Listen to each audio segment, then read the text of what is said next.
हम बात कर रहे थे heating effect of electric current की। जब भी इलेक्ट्रिक करंट किसी भी कंडक्टर से फ्लो करता है तो वो कंडक्टर हीट अप हो जाता है, ठीक है। ये जो इफेक्ट है, that whenever an electric current flows through a conductor, the conductor gets heated up. This is known as heating effect of electric current. अब इसके कुछ बेनिफिट्स भी हैं और इसके कुछ डिसएडवांटेजेस भी हैं। डिसएडवांटेजेस ये हैं, इस हीटिंग इफेक्ट की वजह से बहुत बार जो हमारे डिवाइसेस होते हैं वो डैमेज्ड हो जाते हैं। बेनिफिट ये है कि इस हीटिंग इफेक्ट पे ही बेस्ड बहुत सारे डिवाइसेस वर्क करते हैं, जैसे कि इलेक्ट्रिक हीटर हो गया, room heater, electric iron, electric kettle, ये सभी के सभी हीटिंग इफेक्ट पे ही काम कर रहे होते हैं, ठीक है। तो ये जो हीटिंग इफेक्ट है, इसको जूल्स नाम के एक साइंटिस्ट ने स्टडी किया था और उन्होंने कहा था कि किसी भी रेजिस्टर में, रेजिस्टर का मतलब एक ऐसा कंडक्टर जो कि फ्लो ऑफ करंट को अपोज कर रहा है, रेजिस्ट कर रहा है, ठीक है। तो किसी भी रेजिस्टर में से जब करंट फ्लो होता है तो उसके अंदर हीट प्रोड्यूस होता है। ये हीट तीन बातों पे डिपेंड करता है। पहला, करंट पे डिपेंड करता है, ठीक है। जो हीट फ्लो होता है किसी भी रेजिस्टर से, सॉरी, जब भी करंट किसी भी रेजिस्टर से फ्लो करता है,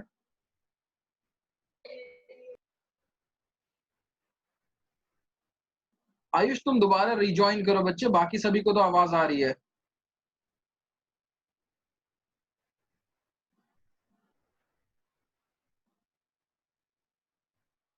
तो मैं ये कह रहा था कि व्हेनेवर करंट फ्लोज थ्रू, जब भी करंट किसी भी रेजिस्टर से फ्लो करता है तो उस रेजिस्टर यहाँ पर क्या, एक ऐसा कंडक्टर जो ज्यादा रेजिस्टेंस, ज्यादा अपोज कर रहा हो फ्लो ऑफ करंट को।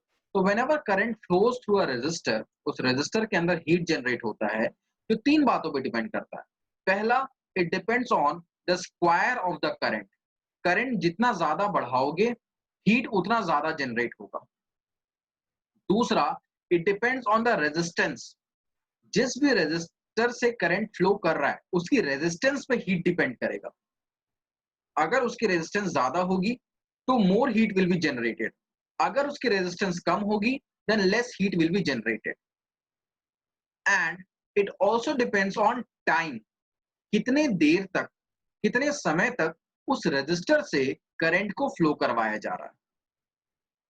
पहले दो केस में ये डायरेक्टली डिपेंड करता है। डायरेक्टली डिपेंड का क्या मतलब है कि जब करंट बढ़ता है then heat will also increase, जो हीट है वो भी बढ़ेगा। सिमिलरली जब रेजिस्टेंस बढ़ता है तो उस केस में जो हीट है वो भी बढ़ता है। बट थर्ड केस में ये, सॉरी, इनवर्सली नहीं, यहां भी ये डायरेक्टली ही प्रोपोर्शनल होता है। थर्ड केस में क्या है कि जब रेजिस्टेंस इंक्रीज होता है,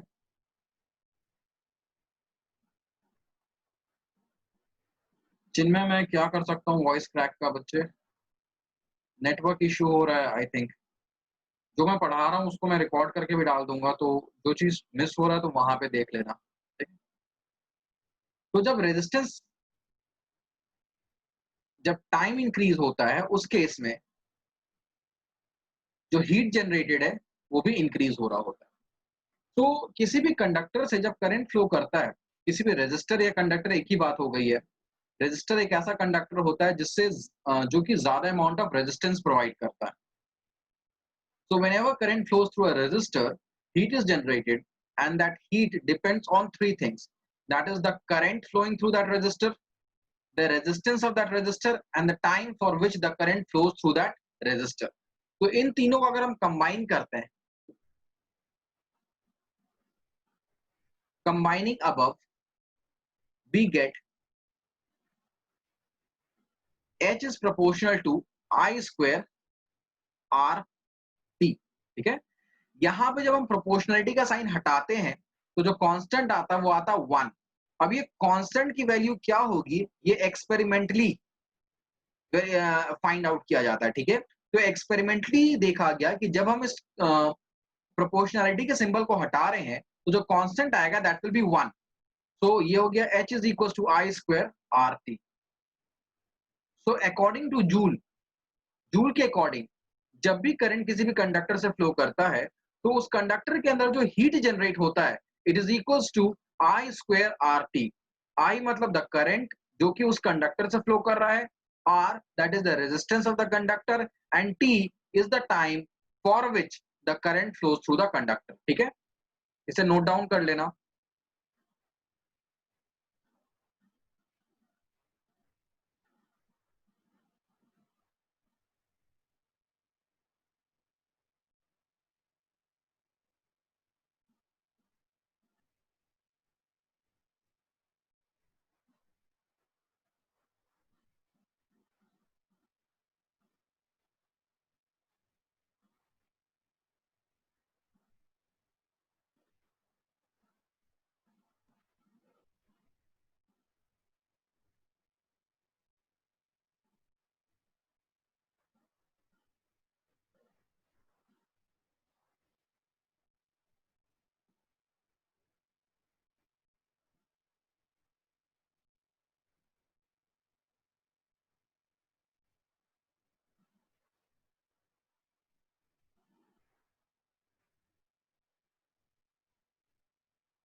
सभी ने कॉपी कर लिया, आगे बढ़े। Sir 2 minute.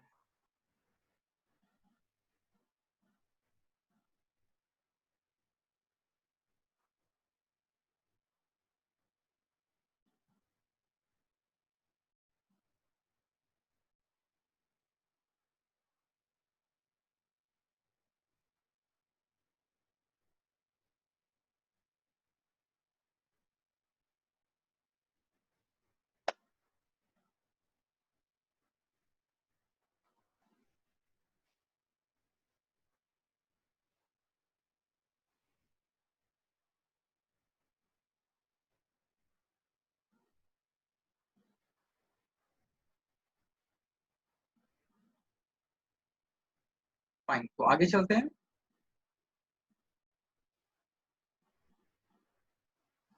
अब हमें ये फॉर्मूला डेराइव करना है, H is equal to I square R T कहां से आया। ठीक है, सो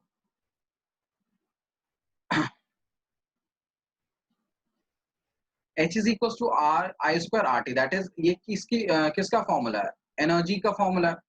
हीट क्या होता है, heat is a form of energy.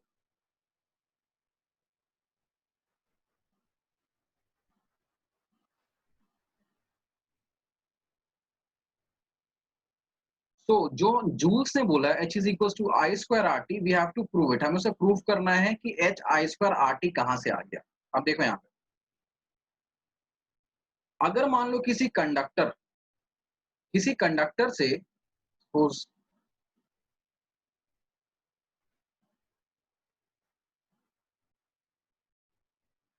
We know that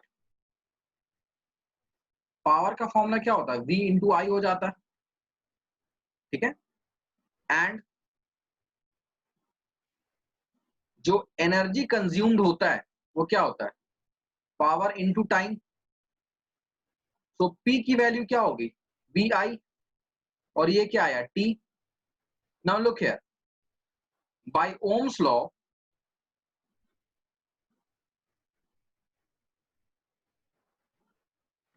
V is equal to I R, V I R के इक्वल होता है। तो इसको मैं इक्वेशन 1 मानता हूं, इसको मैं इक्वेशन 2 मानता हूं। तो पुट 2 इन 1, V के प्लेस पे मैं क्या पुट कर देता हूं, आई आर पुट कर देता हूं, और पहले से वहां पे क्या था, I और T, तो ये मल्टीप्लाई हो गया आई स्क्वायर आर टी।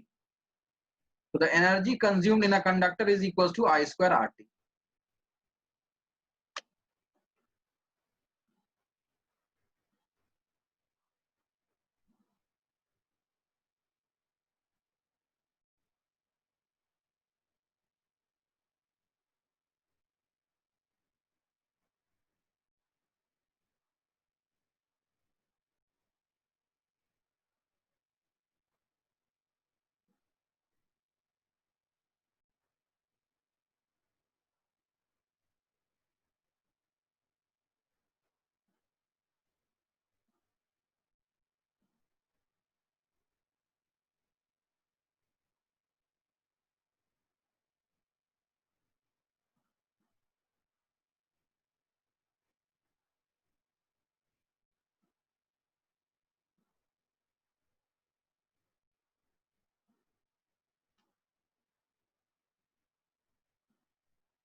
किसी कोई डाउट है यहाँ पे?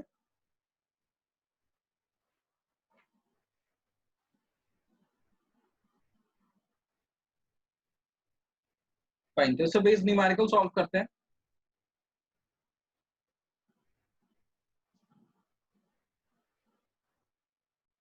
ट्राई दिस क्वेश्चन, इस क्वेश्चन को कोशिश करो करने का।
So let's see the question. An electric iron consumes energy at the rate of 840 watt. तो ये पावर दिया हुआ है, ठीक है, वॉट पावर का यूनिट होता है। When heating is at maximum and 360 watt when heating is at minimum. तो इसको मैं P1 बोल देता हूँ, इसको मैं P2 बोल देता हूँ। जब मैक्सिमम हीटिंग वो कर रहा था उस समय पावर कितना कंज्यूम कर रहा था? 840 वॉट। और जब मिनिमम हीटिंग वो कर रहा था उस केस में पावर कितना कंज्यूम कर रहा था? 360 वॉट। सो द वोल्टेज दिया हुआ है 220 volt. What are the current and resistance in each case? दोनों केस में करंट और रेजिस्टेंस क्या है ये पता लगाना हमें, ठीक है। तो केस 1 देखते हैं। केस 1 है, पावर क्या दिया हुआ है? 840 वॉट और पोटेंशियल डिफरेंस क्या? 220 वोल्ट। तो हमें क्या फाइंड करना है? Current and resistance. What is the current and what is the resistance? Case 2 में देखो, पावर क्या है यहाँ पे? 360 वॉट और करंट क्या है? 220 वोल्ट। तो यहां भी क्या फाइंड करना है? सॉरी, पोटेंशियल डिफरेंस क्या? 220 वोल्ट। तो करंट यहां भी फाइंड करना है और रेजिस्टेंस भी यहां पे फाइंड करना है। So I want you to try it down. मैंने सिंप्लीफाई कर दिया क्वेश्चन को। अब मुझे बताओ कि करंट क्या आ रहा है और रेजिस्टेंस क्या आ रहा है दोनों केस में।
भाई डायरेक्ट फॉर्मूला है। पावर का फॉर्मूला हम क्या पढ़ते हैं? वी आई। तो आई अगर पूछा गया है तो आई क्या हो जाएगा? P by V. फाइंड करो, पी क्या दिया हुआ है? 840। वी क्या है? 220। जब आई यहां से पता चल जाए तो आर निकाल लो। ओम्स लॉ के अकॉर्डिंग वी क्या होता है, आई आर होता है, तो आर क्या हो जाएगा, वी बाई आई। अगर ऊपर से आई पता चल चुका है, वी इज 220, यहां से आई निकाल लो, very easy. Direct formula apply करना है। इनिशियली हम लगाएंगे P is equal to V I, वहां से आई की वैल्यू निकाल लो, फिर ओम्स लॉ लगा दो। V is equal to I R, वहां से आर की वैल्यू क्या आ जाएगी, V बाई आई, तो सॉल्व कर लो।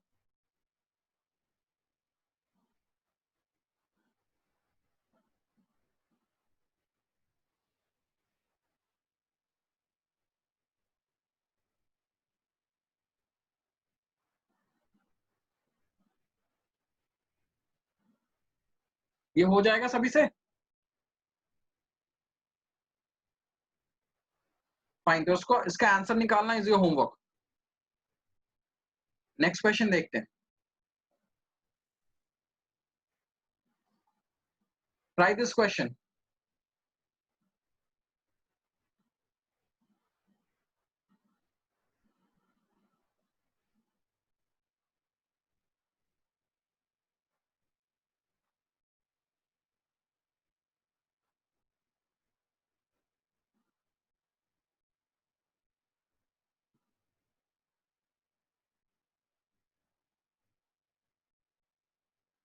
Hundred joule of heat is produce each second in a 4 ohm resistance.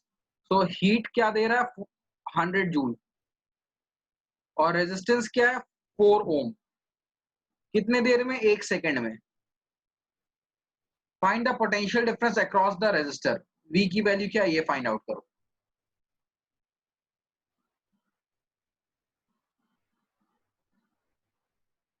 तो एच क्या हमने पढ़ा है, एच का फॉर्मूला क्या होता है, आई स्क्वायर आर टी। यहां से आई की वैल्यू फाइंड आउट कर लो, तो एच अपॉन आर टी, ये हो जाएगा आई स्क्वायर। तो आई की वैल्यू हो जाएगी under root of H upon R T. यहां पे वैल्यू पुट करो, find the value of I. जब आई पता चल जाएगा तो ओम्स लॉ के अकॉर्डिंग वी क्या होता है, आई आर होता है। तो tell me what is the value of I, I की वैल्यू क्या आ रही है।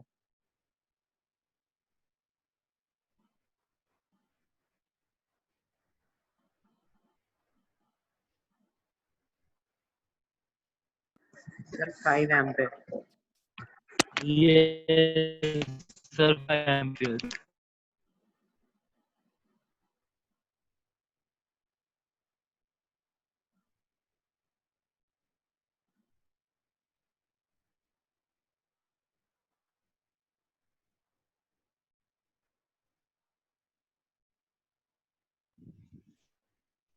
सर वी की वैल्यू 20 आ रही है।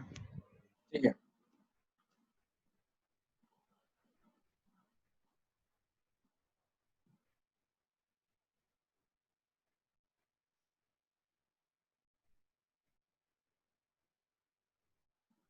तो आंसर में आई की वैल्यू आएगी 5 एम्पेयर, और वी जो आ रहा होगा वो आ रहा होगा 20 वोल्ट।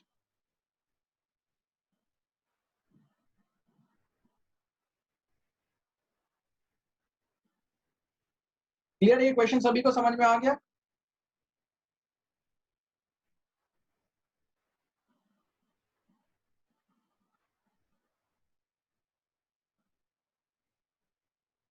ठीक है, नेक्स्ट क्वेश्चन देखते हैं।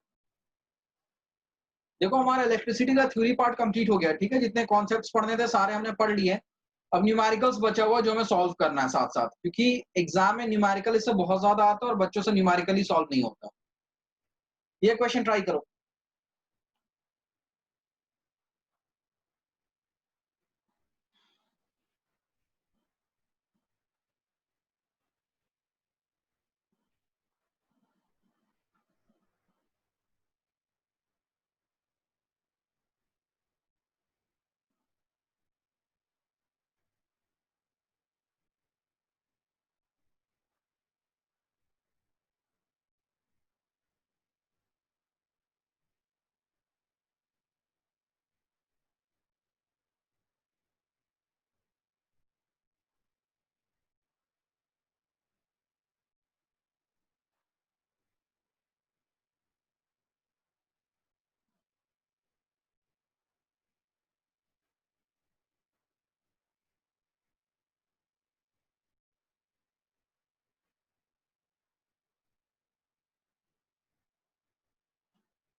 So let's see the question. पूछा गया what is compute the heat generated. H की वैल्यू पूछी गई है.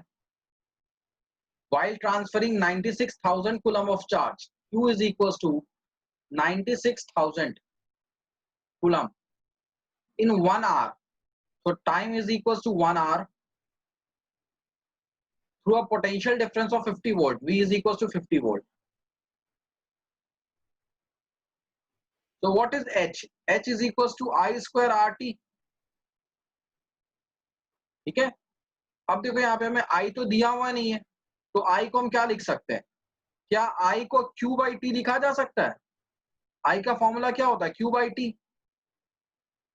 तो जब इसे हम ओपन करते ही हो गया Q square RT upon T square. एक T से एक T कैंसिल हो गया. ये क्या बचा? Q square R upon T. Value put कर दो. Q क्या? 96,000. तो 96,000 into 96,000 into R. Okay, we don't know R also. Wait.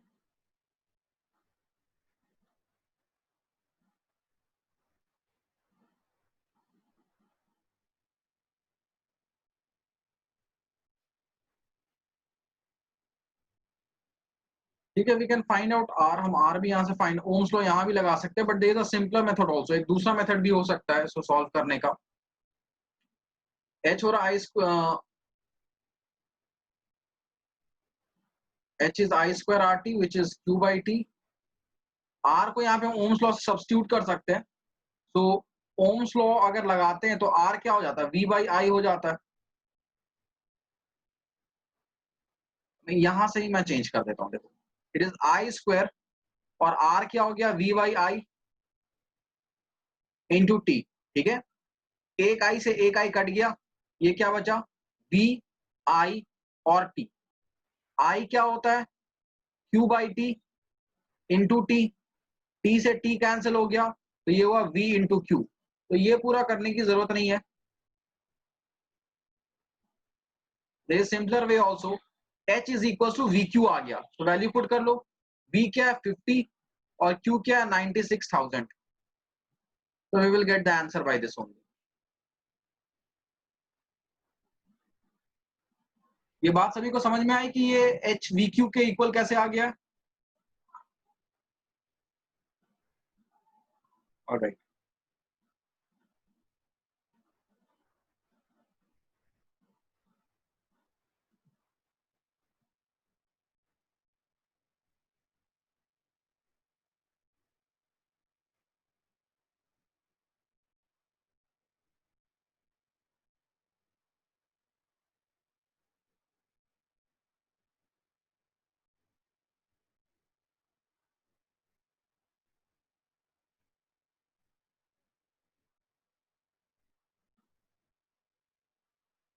किसी को इस क्वेश्चन में कोई डाउट?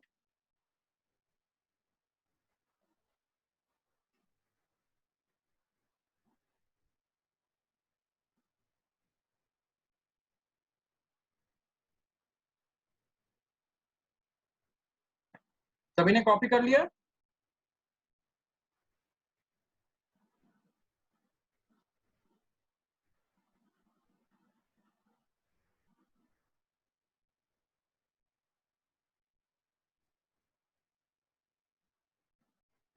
तो रेस्ट जो एग्जाम्पल्स और एक्सरसाइज से क्वेश्चन बच गए, that is your homework. You have to try it out. ठीक है, नहीं बनेगा फिर मैं क्लास में सारे सॉल्व कराऊंगा, but I want you to try it out. मैं चाहता हूँ कि एक एक करके पहले ट्राई करो और खुद से उसमें थोड़ा अपना दिमाग लगाओ, क्योंकि सभी मैं बता दूंगा तो you will just learn it out. ठीक है, मगअप कर लोगे और एग्जाम में ऐसा नहीं होने वाला. एग्जाम में नए क्वेश्चन आते हैं, तो जो भी एनसीईआरटी की बुक उठाओ उसमें फर्स्ट एग्जाम्पल से सॉल्व करना शुरू करो. इंटेक्स के न्यूमेरिकल सॉल्व करो. ठीक है, पूरे एक्सरसाइज तक करो, क्योंकि हमारा चैप्टर जो है वो कंप्लीट हो चुका है. इसमें जो डाउट्स होंगे उनको हम क्लास में डिस्कस करते रहेंगे. ठीक है, so today's class comes to an end. Class हमारी खत्म हो गई है. अगर ये कॉपी तुमने कर लिया तो you can leave the session.